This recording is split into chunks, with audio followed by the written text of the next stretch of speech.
Ora bem, o relógio marca e nós anunciamos em todo o território nacional são neste exato momento 19 horas e 30 minutos. É o momento de levar até si a síntese informativa que marca o contexto nacional e internacional. Pelo que juntamos povos, etnias e raças para esta caminhada informativa noturna, edição de domingo, dia 10 para o mês de julho, ano de 2022.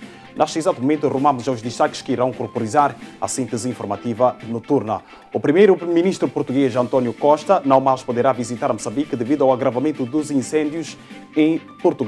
A vinda do primeiro-ministro estava agendada para amanhã, segunda-feira, mas devido a esta razão, não mais o primeiro-ministro português poderá visitar o solo pátrio.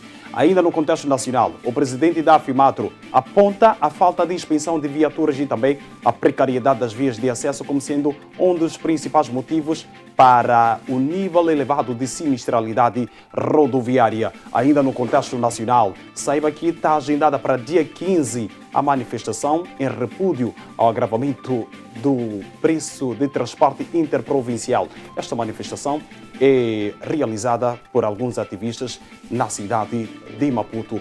Num contexto internacional, vamos continuar a reparar para a guerra na Ucrânia, esta invasão russa e também estas manifestações em Sri Lanka que levaram o presidente da República a colocar o cargo à disposição, à semelhança do que já tinha feito o primeiro-ministro daquele país asiático. Já na arena desportiva internacional, vamos reparar para este interesse por parte dos londrinos do Arsenal pelo lateral espanhol Grimaldo, que neste exato momento encontra-se em representação das Águias, se preferir, o Benfica de Portugal. São destaques que irão corporizar a síntese informativa noturna aqui no seu canal de eleição. Vamos juntos mergulhar no mar de letras para narrar a síntese.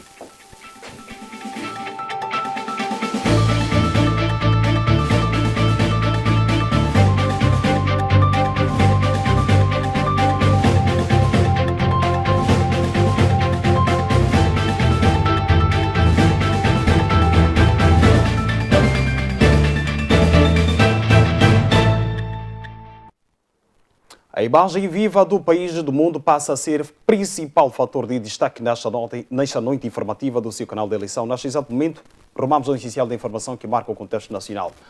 O presidente da Federação Moçambicana das Associações de Transportes Rodoviários, AFIMATRO, Castigo Inhamane, diz que o estado das vias e também a falta de expensão são os principais motivos que contribuem para os níveis elevados de sinistralidade rodoviária. A fonte falava numa entrevista exclusiva à FTV.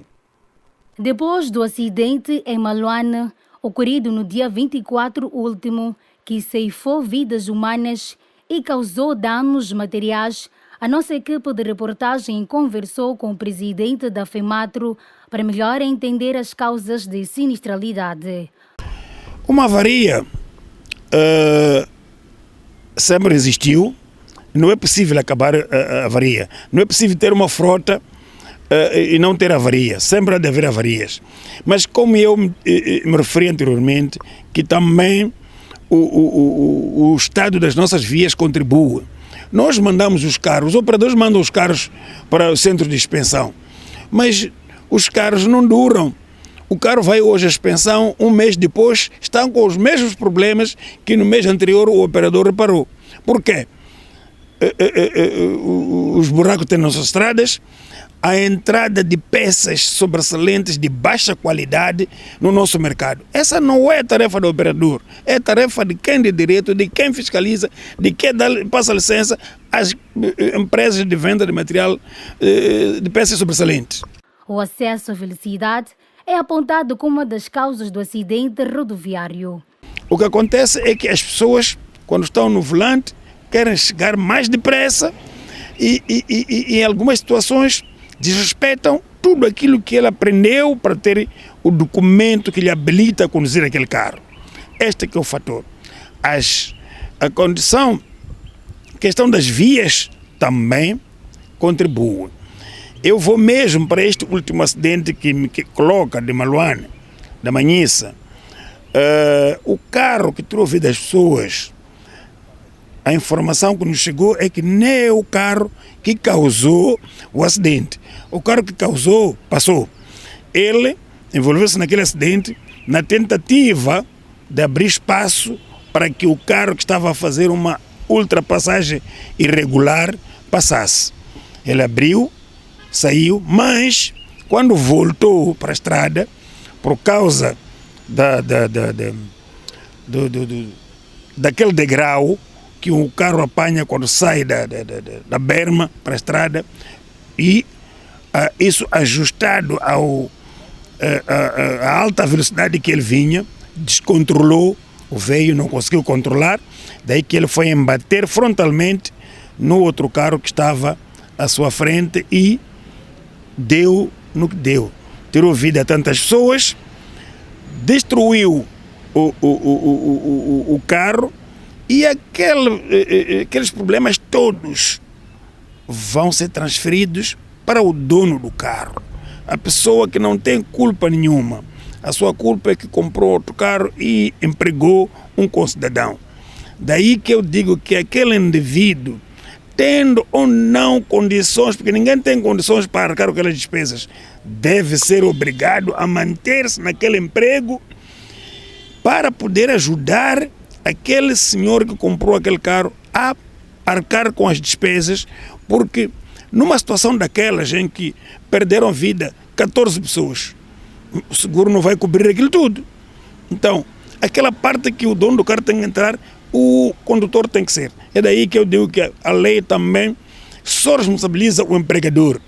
Ao próprio condutor, ao próprio causador, praticamente, dia seguinte está no outro carro, desde que ele não esteja ferido, dia seguinte está no outro carro a trabalhar e nada acontece com ele.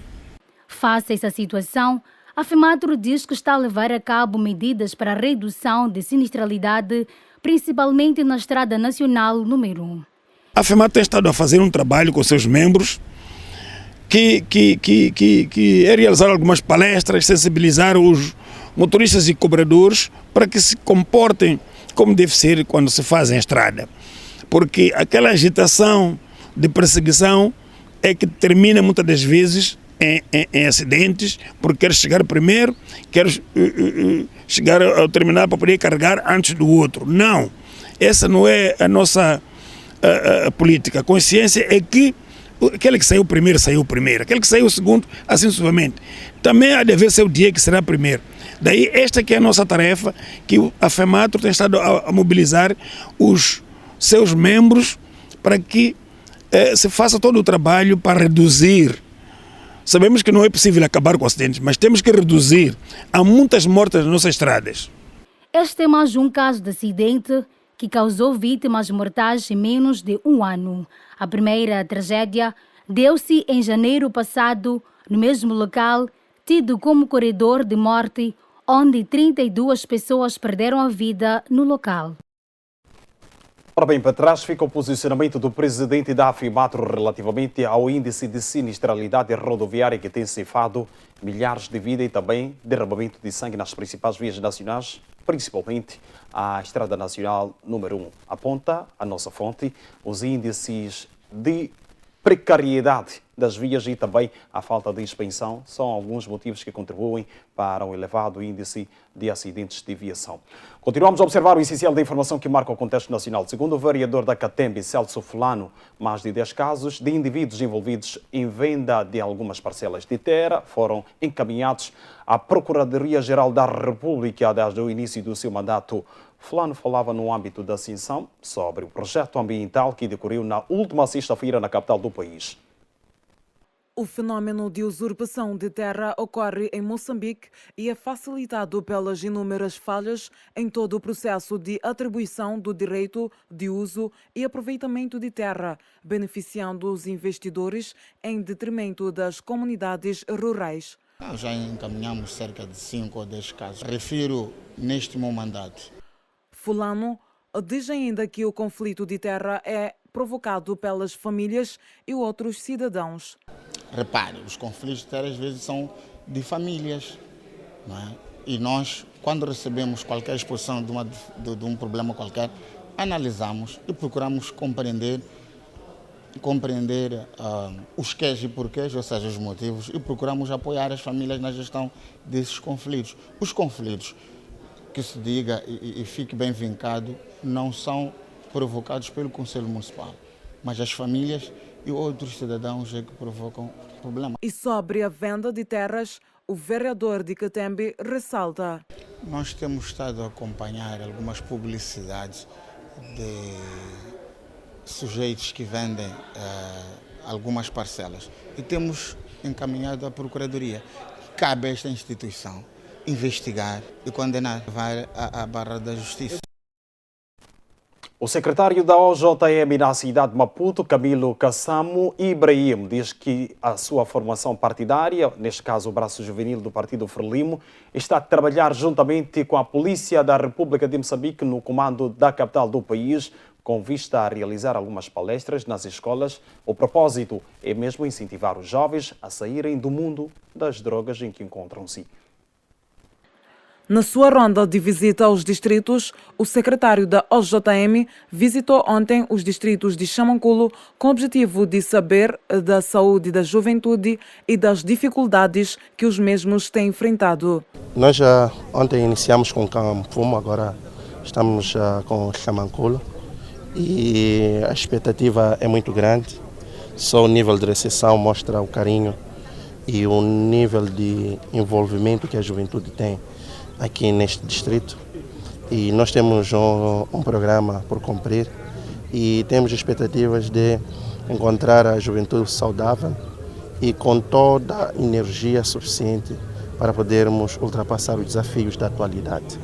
Continuamos na inspiração da geração 25 de setembro e acreditamos que com esta inspiração alcançaremos as vitórias dos desafios que temos hoje.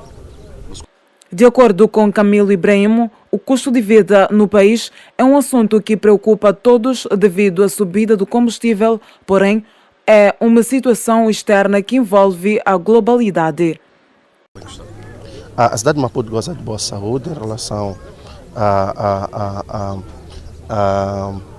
ao movimento político, mas temos desafios, os desafios que nós temos assistido e que tem apoquentado a situação da nação. Os custos de vida subiram, os combustíveis subiram, mas isto nós reconhecemos que é por uma situação não interna, é por uma situação externa que envolve aspectos gerais, globais em relação ao custo de vida. Devido aos casos que vêm se tornando frequentes de jovens que são detidos por uso e venda de drogas, Kassamo diz que está em conversações com o comando da cidade de Maputo como forma de ajudar aos jovens. Tive a oportunidade de ter uma reunião com o comandante da cidade e estivemos a refletir profundamente em relação a isso. Há um plano que estamos a fazer em conjunto com o comando da cidade e temos como objetivo fazermos palestras concretas nas escolas. E ontem mesmo a área de movimento estudantil dentro da OJM esteve reunidos com os diretores com o objetivo também de refletirmos e alcançarmos algumas estratégias concretas para contornarmos esta situação que não é abonatória para a nossa juventude, pois mina o desenvolvimento da nação. Sim. De forma a incentivar os jovens, o secretário disse que, em parceria com a CIS, tem investido no empreendedorismo para os jovens. Através de ações concretas, nós continuamos a incentivar o empreendedorismo. Hoje mesmo nós, dentro do programa, vamos visitar empreendimentos de jovens e vamos continuar a incentivá-los a continuar com esta ação, porque nós sabemos que situações iguais a estas têm em algum momento trazido um peso muito grande aos empreendedores e com este objetivo nós sabemos que com este incentivo poderão ser ultrapassados. Agora, também continuaremos a advogar diante do SES, que é o Secretariado de Emprego e Juventude, para que possa continuar com o trabalho que está a fazer muito bem. Em Moçambique, nos últimos tempos, tem-se registrado o surgimento de várias igrejas e para perceber este fenómeno, A FTV procurou um pastor, nomeadamente Nelson Pereira, da Igreja Assembleia de Deus, que entende que a massificação das igrejas deve-se ao desentendimento entre os crentes e também líderes religiosos. A fonte falou também sobre esta proliferação excessiva das igrejas a nível do continente africano. A proliferação de igrejas, em primeiro lugar, temos que ver o contexto de Moçambique. Moçambique é um país que está na cauda das cerca de 200 nações que existem no mundo. Moçambique está lá embaixo, em termos de desenvolvimento em todas as áreas. É um povo pobre, é um povo com muitas necessidades. E, logicamente, isso se torna um campo fértil para qualquer um que apareça a dizer que tem soluções. E há de ver que soluções para quê? Falamos principalmente destas carências que o povo tem, que são falta de alimentos, falta do básico para viver. Então é neste contexto onde é fácil qualquer um de nós que apareça com uma nova seita ou igreja ser aceita, porque o povo acredita que vai receber alguma coisa. Então, este fator socioeconômico de Moçambique já é em si só favorável a que as igrejas nasçam. Mas as igrejas em si, quando surgem as novas igrejas, surgem muitas vezes por falta de uma boa comunicação lá da igreja mãe, de onde eu, Nelson, venho. Porque lá eu quero pregar e o meu pastor não me deixa pregar. O meu pastor acha que não estou preparado, etc. Ou dá-me um outro trabalho, mas eu quero pregar no púlpito. Prontos, eu vou sair, vou abrir minha igreja. Então ele está a pensar que é o quê? Ele não quer que eu pregue lá, eu vou fazer minha igreja. Então, quando há desentendimentos, quando há conflitos, e isso é natural que haja, nós temos conflitos internos, temos conflitos interpessoais, temos conflitos entre grupos, é natural que haja. Mas nós não somos animais, nós somos seres humanos racionais que devemos sentar, conversar sobre os nossos conflitos e encontrar solução e ultrapassar. E assim crescemos. Este é o normal. Mas muitas vezes não há esta comunicação. Ou eu não quero comunicar com os meus líderes e abandono, ou eu tento comunicar e os meus líderes também não se abrem para o diálogo. Então, comunicação é um dos problemas. Mas, por outro lado, às vezes é porque eu olho e vejo que os meus líderes não estão a agir em conformidade com a Bíblia Sagrada, que é a regra de fé, a palavra de Deus. Eu devo me aproximar, eu devo orar, e aproximar-me ao meu líder e conversar com ele, com respeito, não com guerra. Como eu é que sei mais do que o meu pastor. Então, em vez portanto, eu chego, falo, se o meu líder, a minha igreja, não está a querer mudar aquilo que está descaradamente contra a palavra de Deus, eu devo ter paciência, continuo.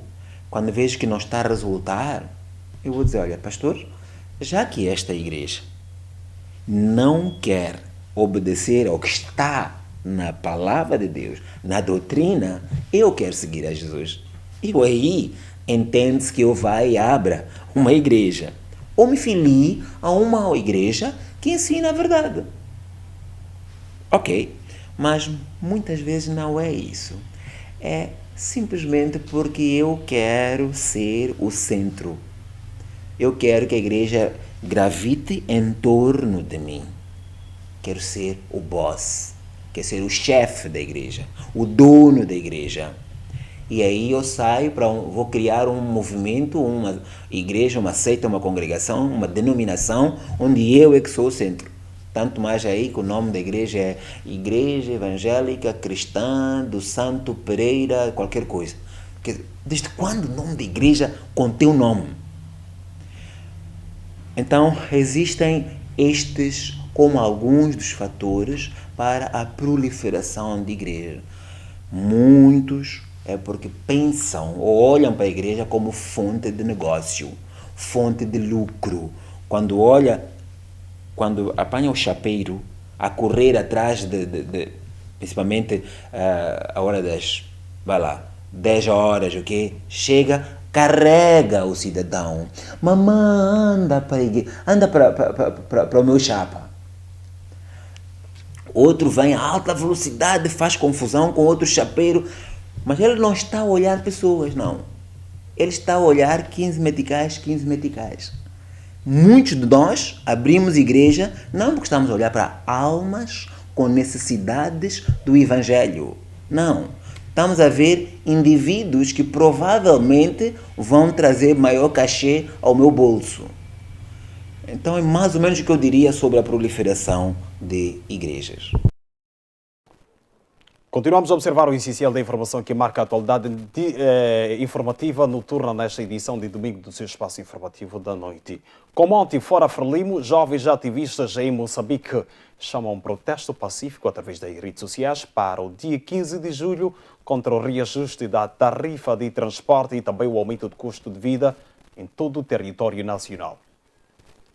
A Federação Moçambicana das Associações dos Transportadores Rodoviários, FEMATRO, anunciou recentemente que será feito o reajuste das tarifas para o transporte interprovincial no próximo dia 15 de julho. Por isso, está sendo feito nas redes sociais um protesto pacífico com mote Fora Frelimo. A manifestação está a ser organizada por vários membros da sociedade civil que se dizem fartos do governo atual e que clamam por mudanças no país. Isto numa altura em que também a Organização dos Trabalhadores de Moçambique Central Sindical ameaça organizar uma manifestação ou greve à escala nacional como forma de mostrar o seu repúdio pelo elevado custo de vida. Falamos com Supleto, um dos jovens ativistas que conta juntar-se ao protesto da próxima semana e que nos começou por explicar quais são as razões que voltam a levar o povo às ruas. A história é bem antiga, mas nós jovens decidimos mudar o destino do país, senão continuaremos na mesma miséria por mais 50 anos. Foram surgindo grupos isolados e nós nos identificamos com a causa que é libertar o país, mas não do jeito como foi libertado há 5 décadas atrás. Quando tivemos a independência, conseguimos fazer isso de uma forma mais democrática, inicialmente com a manifestação para nos rebelar, disse. O primeiro-ministro português, António Costa, cancelou a sua visita a Moçambique devido às previsões do agravamento do risco de incêndio rural em Portugal. O primeiro-ministro português, António Costa, cancelou a visita marcada para esta semana a Moçambique. Uma nota enviada pelo seu gabinete refere que o cancelamento visa permitir que Costa esteja permanente e disponível no país devido às previsões de agravamento do risco de incêndio rural nos próximos dias em Portugal. A visita oficial do primeiro-ministro português, António Costa, estava prevista para a segunda e terça-feira, face às previsões meteorológicas que indicam um agravamento muito sério do risco do incêndio rural nos próximos dias, especialmente entre domingo e quarta-feira. O primeiro-ministro cancelou a visita oficial a Moçambique, prevista para os próximos dias, entre 11 e 12 de julho, refere a nota. A nota refere ainda que o primeiro-ministro António Costa contactou telefonicamente o presidente Filipe Nyusi, explicando pessoalmente a situação. Os ministros dos Negócios Estrangeiros de Moçambique e Portugal agendaram a nova data com a maior brevidade possível, inclui a nota.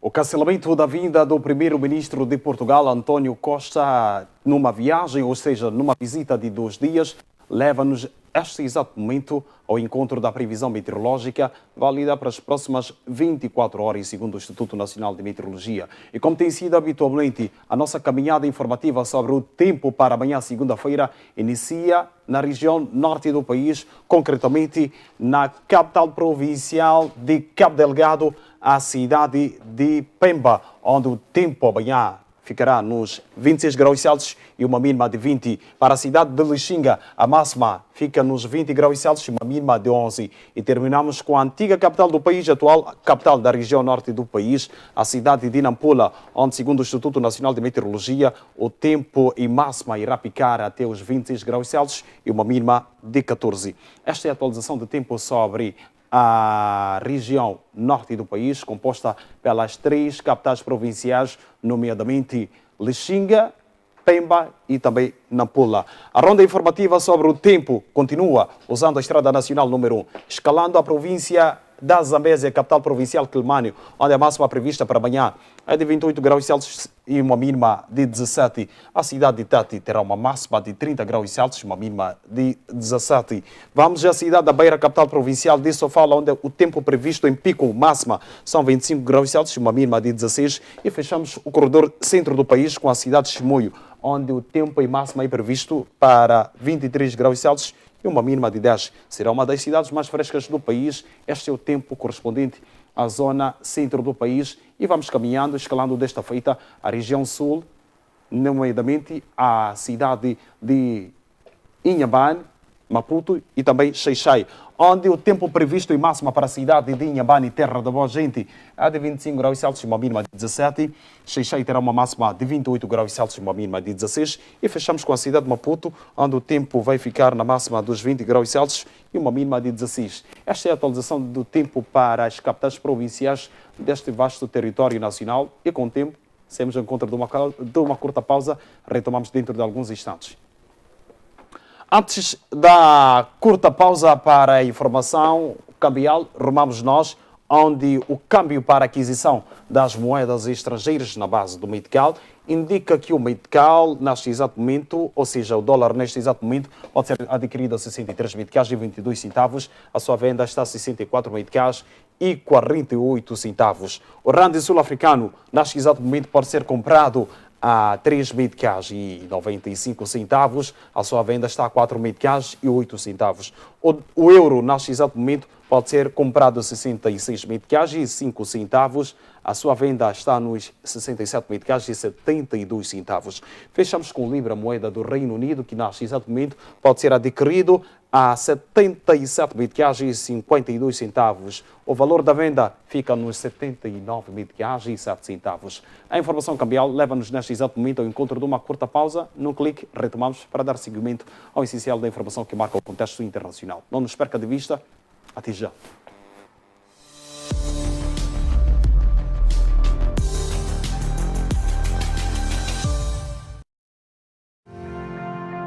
Estimado internauta e telespectador, acompanhando os problemas sociais do país, a FTV traz para si, de segunda a sexta-feira, o programa Vuvuzela.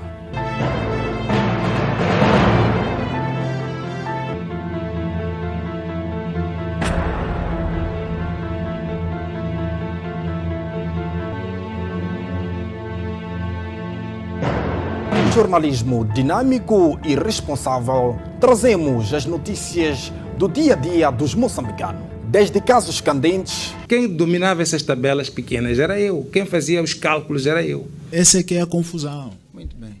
Desculpa, meritíssimo, posso acrescentar? Só quero acrescentar para esta confusão ficar esclarecida. Debates e também reportagens na sua localidade. Esses gatunos, quando entram na cadeia, não ficam. Logo saem.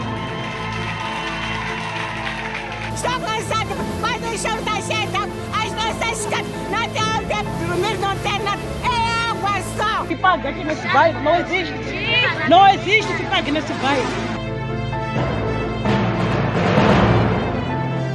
Temos um encontro marcado das 12 às 3, de segunda a sexta-feira, aqui na FTV, na televisão que faz da sua visão uma realidade.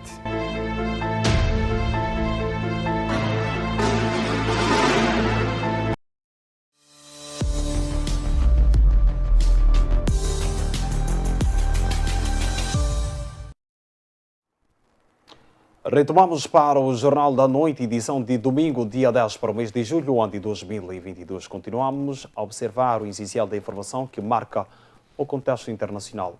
Rumamos ao velho continente. A guerra energética está instalada na Europa e para fazer frente a esta subida de preços de gás, a Bélgica está a disponibilizar vales de 225 euros para ajudar os cidadãos a lidar com o aumento do preço da energia. Estima que os preços subiram de 37% e o chanceler alemão promete acelerar o processo para reduzir a dependência energética da Rússia. Enquanto isso, o presidente russo Vladimir Putin justifica-se com as sanções. As sanções e restrições contra a Rússia causaram muitos menos danos aos países que as impõem. O uso adicional da política de sanções pode levar às consequências ainda mais severas ou, sem exagero, até mesmo catastróficas para o mercado global de energia. Pelo lado ucraniano, Volodymyr Zelensky responsabiliza a Rússia pelo aumento, dizendo que o país aumentou os preços de gás na Europa para um nível histórico, limitando deliberadamente a oferta, desafiando as regras do mercado, e isso levou a uma inflação catastrófica, incluindo que, se não fossem esses preços dos recursos energéticos, as consequências não seriam tão dolorosas para a maioria das pessoas na Europa. Na reunião dos ministros dos negócios estrangeiros do G20 na Indonésia, os participantes expressaram preocupação com o aumento de preços de alimentos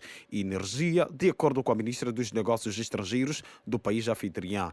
A crise atual, incluindo as questões relacionadas com a instabilidade e a sustentabilidade, vão continuar a dificultar a recuperação global. Vladimir Putin anunciou que as empresas russas tiveram que se preparar para o embargo do petróleo e que a Rússia se vai concentrar na expansão e diversificação das exportações dos recursos energéticos.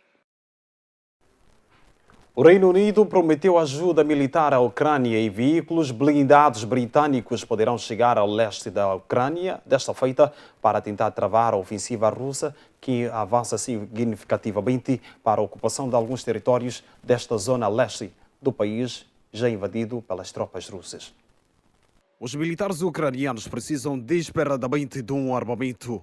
Um elemento do exército adiantou que necessitam de tanques e de bastante artilharia de longo alcance. Entretanto, as tropas ucranianas receberam treino no Reino Unido antes de seguirem para a linha da frente. O secretário de Defesa britânico adianta que o treino é importante quando se trata de uma guerra e guerra contra a Rússia principalmente. É preciso garantir que é o seu melhor e que estão a dar o início para o processo que irá durar bastante tempo. O ministro da Defesa russo reivindicou a destruição do hangar norte-americano em Donetsk. No total, os russos dizem ter atacado 117 posições ucranianas e destruído 22 postos de comando. A cidade de Slovianskaya, em particular, está sofrendo fortemente os ataques da ofensiva russa. Também houve relatos de explosões no sul da Ucrânia. Também se registraram ataques noutras cidades do país, incluindo Kharkiv e Chernihiv. De acordo com o ministro da Defesa britânico, a Rússia está a reunir soldados de reserva em todo o país para se preparar para novos ataques na Ucrânia. Saímos do velho continente na Europa e rumamos ao continente asiático, onde o primeiro-ministro de Sri Lanka tinha já anunciado que iria abandonar o cargo do primeiro-ministro e desta vez foi a vez do presidente da República de Sri Lanka também colocar o lugar à disposição depois da prisão feita pelos partidos parlamentares e também a população que se tem manifestado na capital do país. Depois da demissão do primeiro-ministro do Sri Lanka, é a vez do presidente da República renunciar ao cargo. De acordo com o porta-voz do Parlamento do referido país, o presidente concordou em apresentar a demissão na próxima quarta-feira. Nas ruas, um advogado dizia: parece-lhe que a luta das pessoas estava a avançar com sucesso e deseja que tudo corra bem para que possam realizar mudanças positivas no país. Os partidos da oposição com assento no Parlamento estavam já a discutir a formação de um novo governo, enquanto o presidente permanecesse em parte incerta. A economia de Sri Lanka está a um colapso, confiando na ajuda da Índia e de outros países, enquanto os seus líderes tentam negociar um plano de salvamento com o Fundo Monetário Internacional. O declínio econômico levou a uma grave escassez de bens essenciais. A crise levou a meses de protestos que culminaram na derrubação da elite política do presidente e também do primeiro-ministro, que estão no poder desde maio de 2004. Depois da atualidade internacional, rumamos ao panorama desportivo. O Arsenal faz uma nova tentativa para ter o lateral espanhol Grimaldo no seu plantel na próxima temporada. O jogador espanhol, que atualmente milita no clube encarnado, está na reta final do seu contrato com a formação de Lisboa. O Arsenal não deixou cair Grimaldo e prepara-se para uma nova investida durante a próxima semana para garantir a contratação do espanhol junto do clube encarnado. Um namoro antigo no mercado do inverno desde 2019, o lateral era visto como possível substituto de Nacho nos londrino, mas agora poderá mesmo se concretizar. Com Grimaldo a entrar no seu último ano de contrato com as Águias em cima da mesa, estará para já uma proposta que ronda os 7 milhões de euros. O negócio que irá render o clube encarnado cerca de 7 milhões de euros pelo passe do lateral espanhol Grimaldo põe um ponto final a essa síntese informativa da noite edição de domingo, dia 10 para o mês de julho, ano de 2022. Já a seguir, tens a grande reportagem com a Unilávia Balate e mais tarde terás o debate político com Isaac Stoy aqui no seu canal de eleição. Quanto a nós, está tudo dito e voltamos a ver-nos numa próxima oportunidade. Vão votos sinceros neste exato momento por uma fantástica noite de domingo e o abraço é aquele do tamanho do seu canal de eleição. Voltamos a ver-nos amanhã.